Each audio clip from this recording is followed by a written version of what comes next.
At a bustling railway station, amidst the rush of people and the echo of train whistles, a beggar sat near the platform, his hands stretched out, hoping for a few coins. For years, this had been his life, watching people come and go, surviving on the kindness of strangers.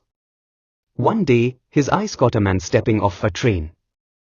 Unlike the usual passengers, this man stood out, his fine suit, polished shoes, and confident stride exuded wealth and power. The beggar's heart raced. This man must give me a generous amount.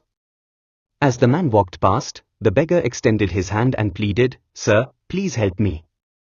The man stopped, looked at him sharply, and asked, "Why do you ask for something if you have nothing to offer in return?" The beggar frowned. "I have nothing to give." The man gave a small, knowing smile.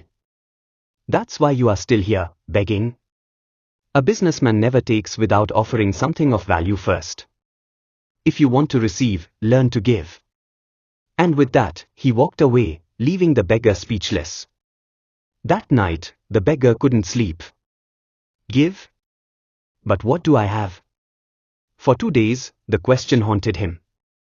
He watched people at the station, trying to understand what made them stop, what caught their attention. Then, while sitting near a small garden, he saw a single flower swaying in the breeze. An idea struck him like lightning. Flowers. The next day, he plucked fresh flowers from the garden and started offering them in return for money. To his amazement, people smiled and gave more willingly. Some even thanked him for the small act of kindness. When he had flowers, he earned well. When he didn't, he barely got anything. One afternoon, as he was handing out flowers, he saw the same businessman again. Excited, he rushed forward and said, "Sir, today, I have something to give in return." He handed him a flower. The businessman took it, smiled, and placed some money in the beggar's palm. "Now, you are no longer a beggar.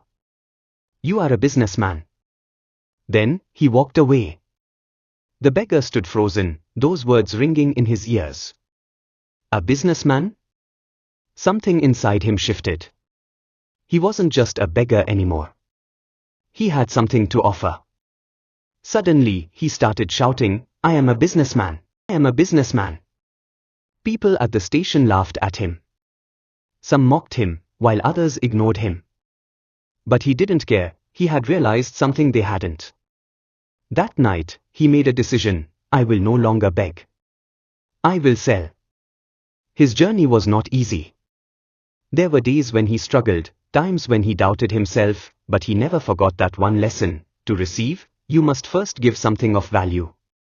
Years later, at an exclusive business gala, a successful entrepreneur scanned the luxurious hall, sipping his drink. He had built a thriving flower empire, but he never forgot where he had come from. Just then, he noticed a familiar face, the same businessman who had once stopped at the railway station. Taking a deep breath, he walked over and said with a smile, "Sir, do you remember me?" The businessman looked at him, puzzled.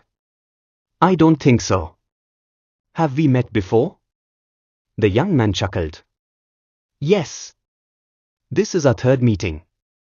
The businessman raised an eyebrow. "And who are you?" The young man leaned in and said, "The first time we met, I was a beggar, asking for money. The second time, I gave you a flower in return.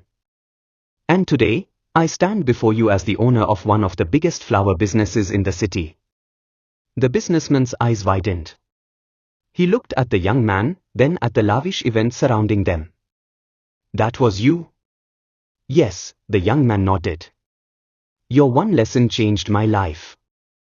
I realized that without offering value, I could never truly receive. That simple lesson turned me into a businessman."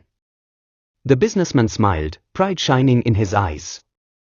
"That, my friend, is the true secret of success: create value, and success will chase you." The young man extended his hand. The businessman shook it firmly. As they parted ways, the young man turned back for a moment and smiled to himself. That day, he had not just been given money. He had been given a seed. And he had turned it into a garden. Moral: success isn't about taking, It's about giving value first. When you create something meaningful, success follows naturally.